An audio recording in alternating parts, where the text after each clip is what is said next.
Good morning.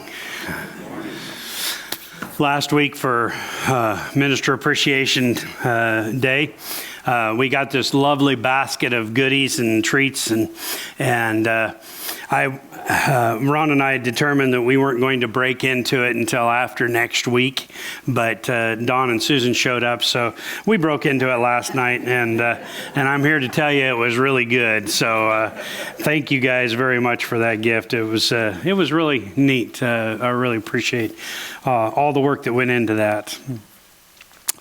So this morning we are in Luke chapter 9, starting with verse 37. So,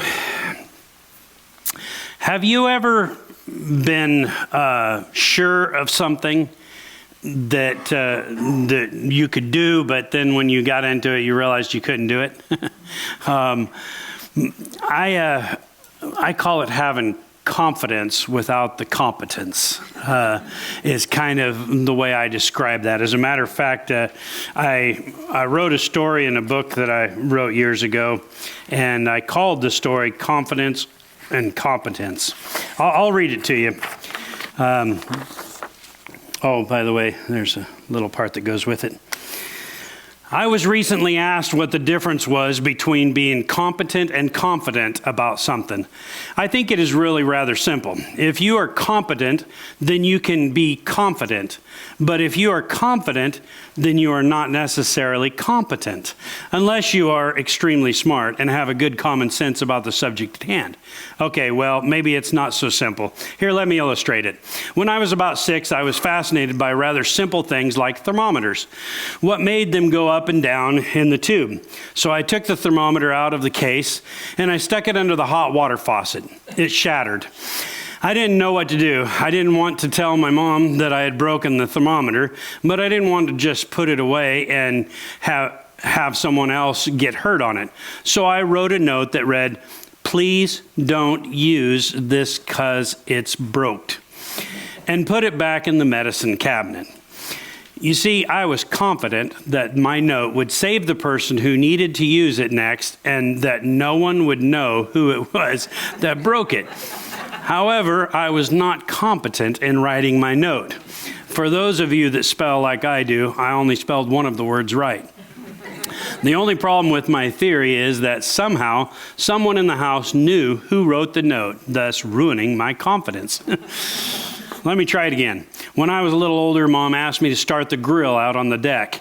We had a built-in barbecue pit on the opposite side of the fireplace from the upstairs deck above the swimming pool. Seeing how I had started the barbecue many times, my mother knew that I was competent to handle the job. When I went to look for the supplies, I found the charcoal but no lighter fluid.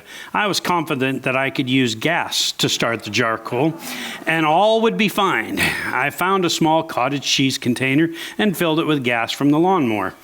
Being older and more competent individual, I put a lighted match on the charcoal and then put just a dash of gas on the flame.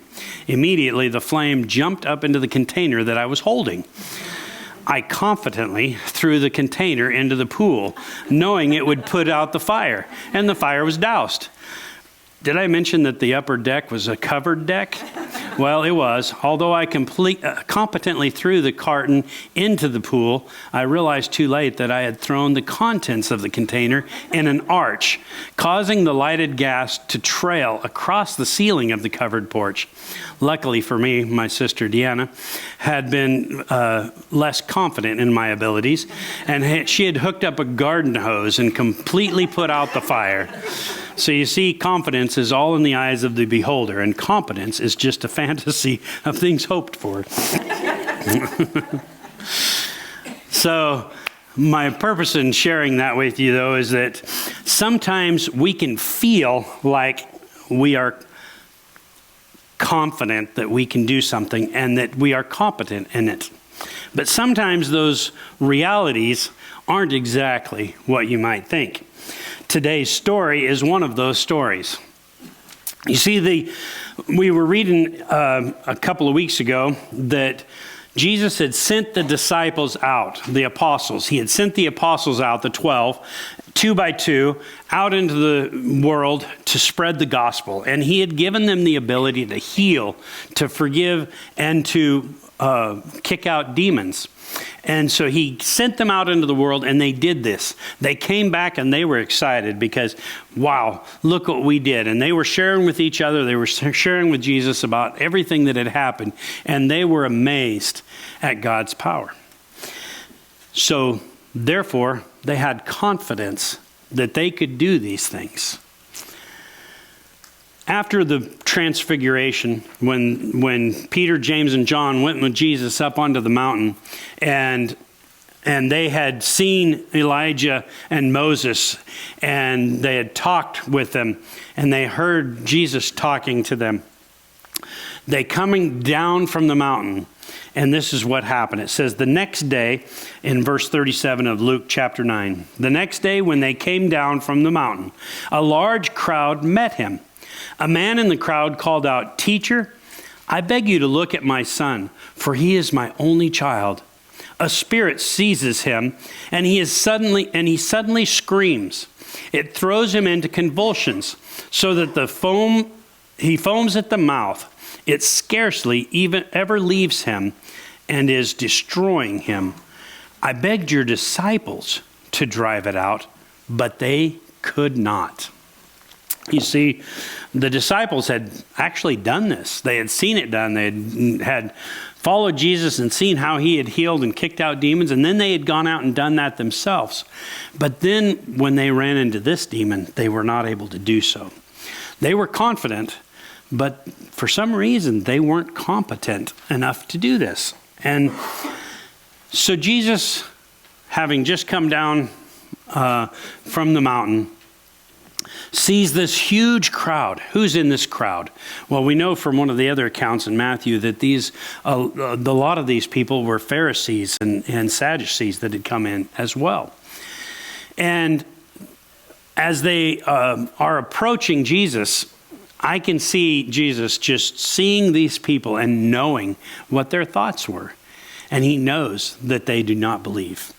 And so he replies, "O unbelieving and perverse generation," Jesus replied, "how long shall I stay with you and put up with you?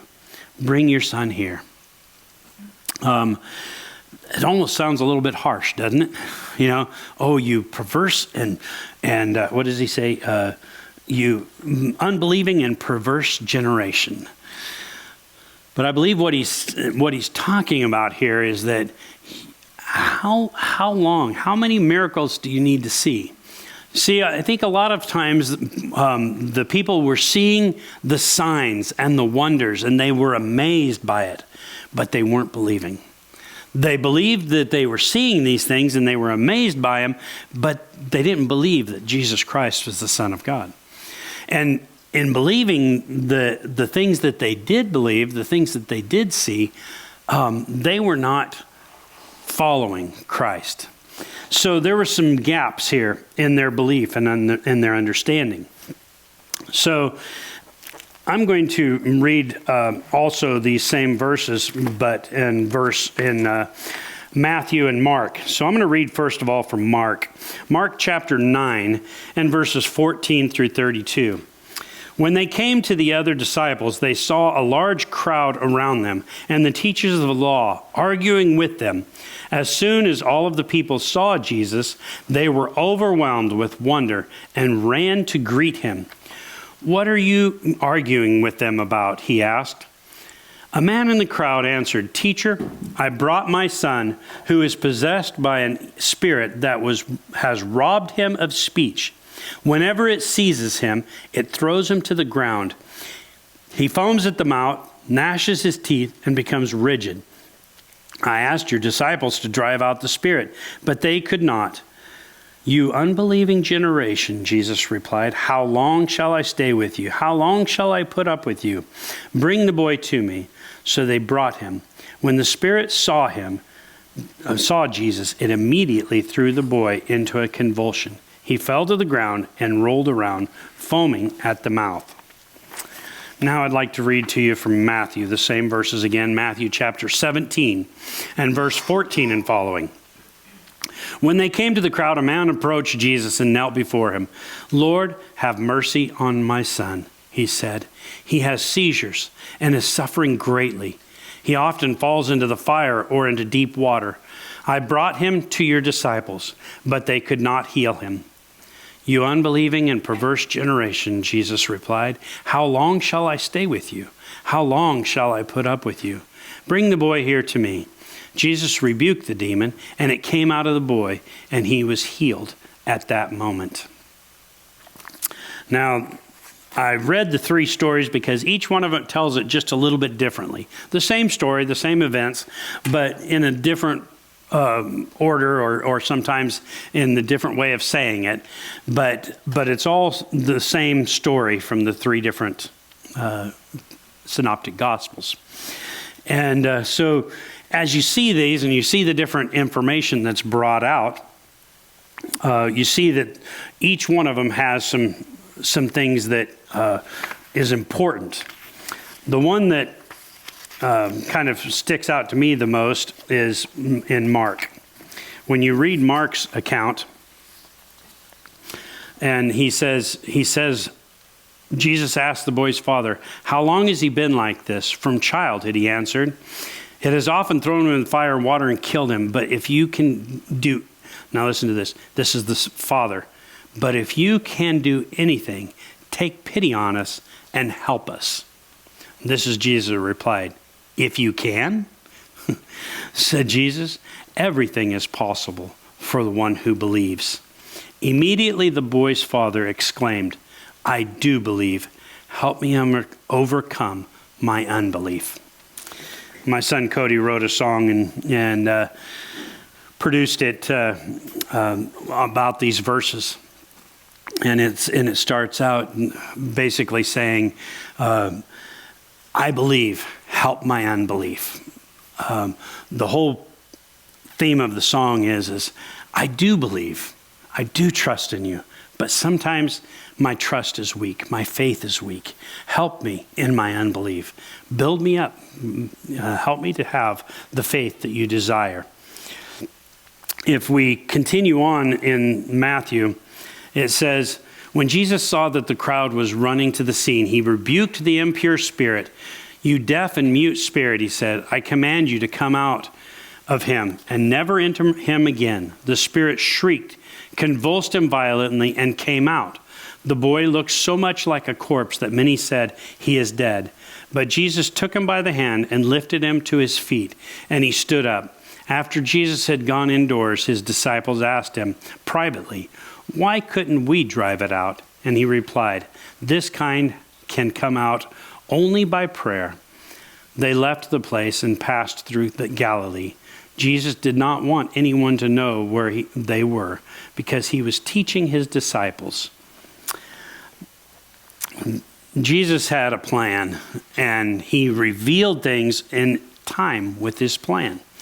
But here's a situation where he comes down from the mountain where they've just witnessed the transfiguration, and he finds this crowd of people crowding in, and they're arguing, they're fighting, the teachers of the law and the disciples, and he comes up on the scene and he says, "What are you guys fighting about?"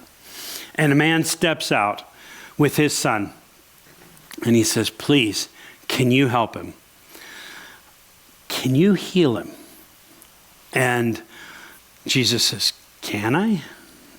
And it's kind of do you really believe? Do you really trust in my ability?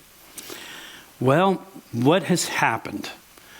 He's taken this boy to the disciples who he's heard can kick out these demons, but they weren't able to. And his confidence is a little bit shaken. His confidence, because of the lack of the competence of the apostles, is a little bit unsteady at this point. But he said, when Jesus says, "Do you believe?" he responds, "Oh, I do believe. Help my unbelief." And Jesus tells the demon to go out of him and to never come back, leaving him as a dead man, a dead boy. But he reaches out, takes his hand, and the boy stands to his feet. It's the same story we've heard, but different. Why is it different? There's two major factors in the story that's different. One is that the apostles tried and failed, assuming that the disciples are referring to some of the apostles. But the disciples failed, and then Jesus comes in and does the miracle. The second thing that's different about this is that Jesus is teaching a lesson about faith. And that's what we're talking about today, is believing and trusting in God. How much faith, how much belief, how much do we know and understand God's power to the point where we're willing to step out on faith? There's a story out of the Old Testament about three individuals, Shadrach, Meshach, and Abednego. Most of us are familiar with the story. Shadrach, Meshach, and Abednego are people who have been taken from Israel into captivity. In captivity, they are basically slaves. But because they were royalty, they were given these high positions. Daniel was among them, and so Daniel and the three did some things that, like for instance, they stood up and said, hey, we do not eat the meat that you are giving us. So would you give us some vegetables? And they said, who are you to demand that? And they said, well, do this. Give us vegetables. Let us have what we would deem as good. And in the process of doing that, we can test it. If at the end of this time period, we are as strong or stronger than the rest, then you'll know that this is the better diet. If not, then we will do what you tell us to do. And of course, their diet proved to be good. But Shadrach, Meshach, and Abednego were singled out another time. And that time was that Nebuchadnezzar had built a golden idol and told everyone to bow down to this golden idol. As they are there, everyone bows down to this golden idol that was there, but Shadrach, Meshach, and Abednego didn't bow down. Somebody comes to Nebuchadnezzar and says, hey, king, didn't you tell everybody to bow down? Yes, I did. Well, those three back there aren't doing it. And he said, call them up here. He says, I know that maybe you misunderstood, maybe you didn't hear me, but I'm going to give you another chance. If you will bow down, then all's good. Otherwise, I've got this fiery furnace that I'm going to throw you in. And they said, hey, I'm paraphrasing here. They said, hey, we know that our God can save us. If you throw us in that fire, he will save us. But whether he does or not, does not change the fact that we are not going to go against him and bow down to any other gods, because that's against our law. So whether he saves us or not, we're not doing it. So he makes it 10 times hotter, and he throws them in to the fiery furnace. And then we know that he suddenly stands up and he says, didn't we just throw 3 men in there? Why are there 4? And one of them looks like an angel and the Son of God. Actually, I think he says the Son of God's. But he's saying there's somebody different in there. So he calls them out and they come out of the fire. All 3 of them, not a hair on their head was singed. Their clothes didn't even smell like smoke. The bonds that was binding up their feet and hands was burnt. They were no longer there. But they were without any harm whatsoever. They trusted and they put their faith in God. Why do I tell that story?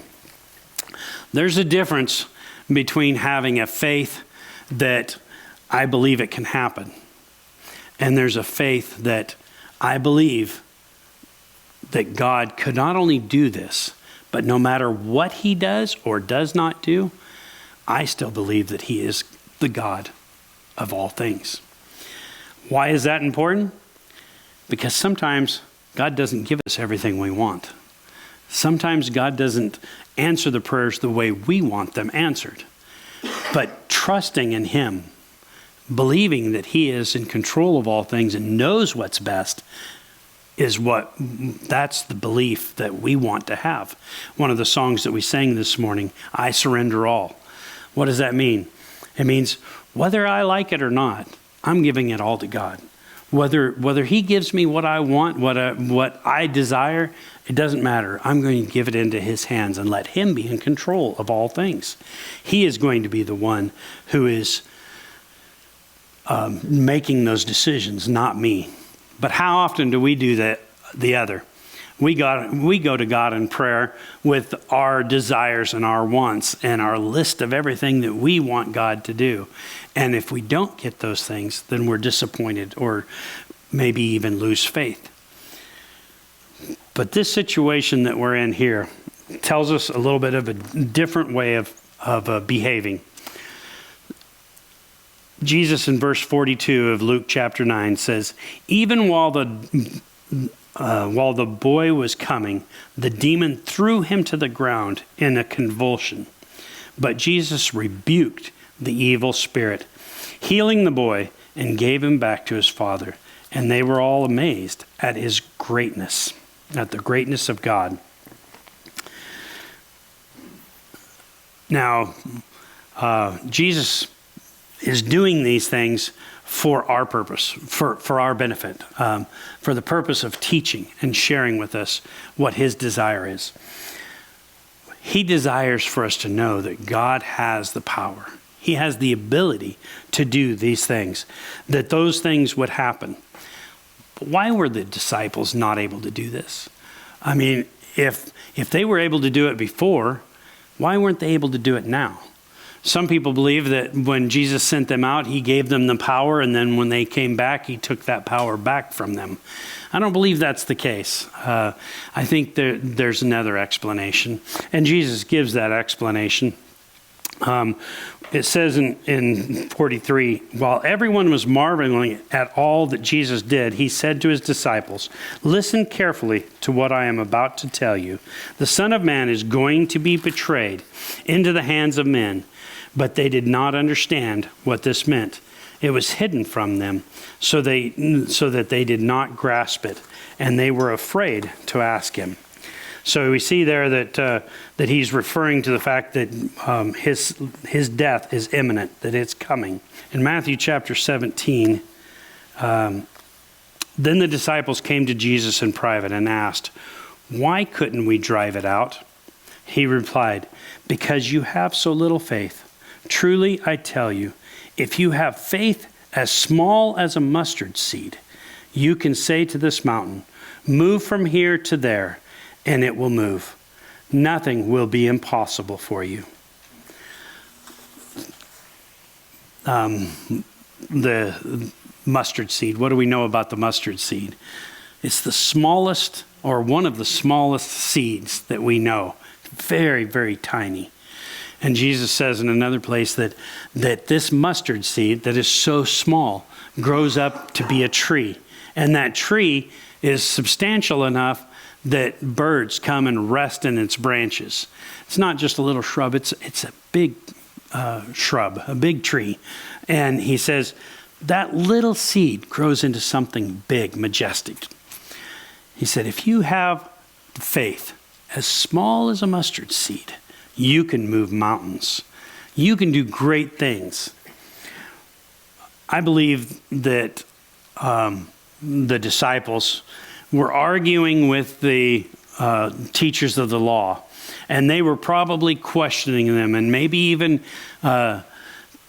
defeating them by their words, discouraging them to the point where they feel like, oh, maybe we can't do this. Maybe we shouldn't do this.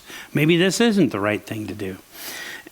And I think, in my limited knowledge, that there is something to this story that's important for us. When we put the confidence in ourselves, there might be times when we can't do something. If we are putting the power and ability on us to be able to accomplish it, that may be true, that we can't heal, we can't do these things. But God has always had the power and the ability. He is the creator of all things. He spoke this world into existence. He created everything in it, and he put it into motion, and he oversees it. He knows every hair on our head. He knows every sparrow that falls. He is a knowing and loving God. So to think about him having the power and the ability, no problem. He has that. We don't always know his intention.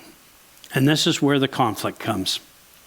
Because sometimes we, in confidence, in belief, knowing that God can heal, we go to him and say, will you heal this person? Will you save this person? And he doesn't. And so our faith is damaged because we feel like he can do it. Or if he can do it and chooses not to, what does that say? That he doesn't love me? That he doesn't care about me? So this is the dilemma that we have. If he loves me and he cares about me, but yet he doesn't do what I ask him to, why not? So here's the issue that I feel like Jesus is dealing with here, is that God always has the ability. He always has the desire to do good. But our understanding, our knowledge is limited to what we see, what we know. When we think about this from a parent's standpoint, a kid says, I want to go riding my bike out in the road. And we're like, no, that's not safe. But it's paved out there. It's nice, smooth. I want to go out there and do wheelies. I want to go out there and spin my tires. I want to go out there and have fun. But no, it's not safe. We look at it from a different perspective than they are. We see things that they don't see. And you could apply that same principle to all kinds of different situations. But whatever the situation is, we see sometimes things that maybe a small child can't see or don't understand. Sometimes there's things that we don't see, that we don't know, that God sees. He knows. He has no time limit. He has no limit of knowledge of what other things are going on, what other things are happening. And so for us to say, what good did it do for that person to die? What good was it that person is sick? And we may not even ever see the full understanding of that. But I believe that God does know, and he oversees. He sees all of these things. And he is the one that we are surrendering to. And we're saying, I believe in you. I understand that you have these abilities. Jesus ends this section, which seems kind of funny when you don't put it together. He ends the section that he says, listen carefully to what I am about to tell you. The Son of Man is going to be betrayed into the hands of men. But they did not understand what this meant. It was hidden from them so that they did not grasp it, and they were afraid to ask him about it. So you put those two together, and I think you can see that he had a purpose in this happening the way it did. He's telling him, I'm about to die. I'm going to be betrayed. I'm going to be beaten. I'm going to be put on a cross to die. And then I'm going to raise again in 3 days. And they're in their minds, oh no, I can't let that happen. Or, I don't understand what you're talking about. This doesn't make sense. They did not understand it. But he says, trust me. Put your faith in me. Believe that what I have come to do, I am fulfilling for your purpose. He lays it out. He tells them about it so that later on, when they reflect back on it, they will see the purpose of all of this. So I think they're tied together, those two things. The fact that he healed someone that they couldn't heal, and he tells them this kind of spirit requires prayer. This kind of spirit is calling on the Lord to kick out this demon. I think he's pointing to the fact that it's all coming from the Father. He is the one that's able to do it, not you. You don't have that strength. Not me. I don't have that strength. But God does, and he always has, and he always will. If we put our faith and trust in him, not in our own abilities, then we don't have to worry about it. We can trust in him. Even the smallest faith, when we put our faith in him, will grow to be a great tree. Even the smallest amount of faith can move mountains. How can that be? It's because we're not the one moving the mountain. If I look at it as my little faith is going to move this mountain, it's not going to happen. But if we're looking at it, I believe that God has that ability, then I'm putting the focus on the right person. Not on me, but on him. So when I look at this story and I look at the whole content of it, and I see this father who comes with a little faith, and he says, help my unbelief. I do believe, but help my unbelief. That's where I feel like we are today. We grow in our faith. We continue to grow. We continue to become more trusting, more confident in the right source. Not confident in my own abilities, not confident in somebody else's abilities, but confident in the Lord, that he has the ability. But yet at the same time, approaching the fire knowing that if you choose not to, it's okay. If God chooses not to save me, I still trust in him. I still put my faith in him because I know he has a plan. It may not be the same plan that I have, but he has a plan. And whatever it is will come about. So I surrender to him. I let him be the one who is over us. Whether we surrender to him or not, he's still the one over us. But when we surrender to him and we put our faith and trust in him, then we can have the benefits that come from that.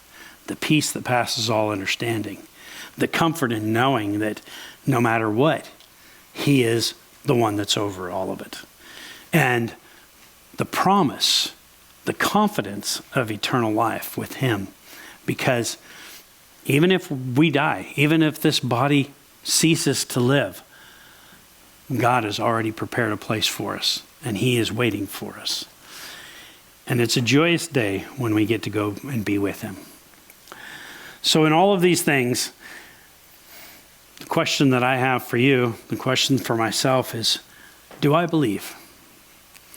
And I think for most of us, we would say, yes, I believe.